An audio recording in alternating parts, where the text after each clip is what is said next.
歡迎收聽渣打市場快訊。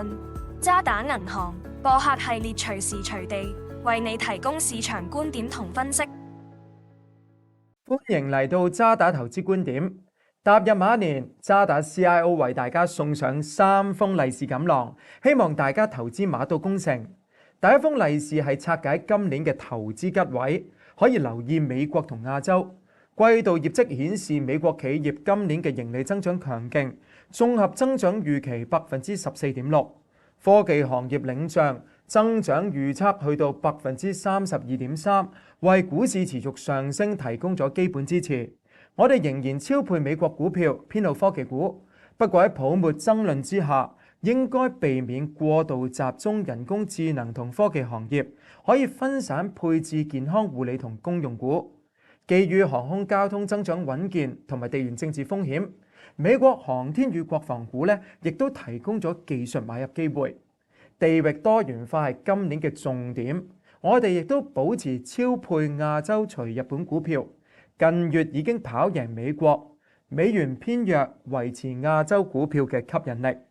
中國第15個5年規劃強調持續創新同科技自主，而即將召開嘅兩會或者會推出財政刺激措施。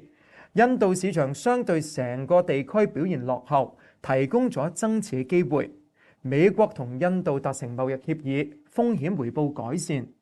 第二封利是，收息要留意幸運號碼5號、6號同埋7號。5年期、6年期同7年期嘅債券喺鎖定收益率同控制風險之間提供到理想嘅平衡，可以對沖現金收益率進一步下降嘅風險。我哋維持預測2026年底前聯儲局有機會減息去到3厘。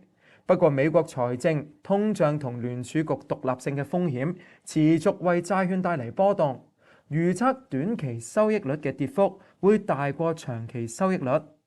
第三封利是就係幸運顏色，記住留意金色，黃金有望繼續閃閃發光。近期金價劇烈波動，但係長期嚟睇走勢其實並冇太大嘅改變。我哋維持超配黃金。黃金喺全球央行嘅儲備當中比例繼續上升。今集時間嚟到呢度啦，恭祝大家馬年繼續理財有道，身體健康。下集再見。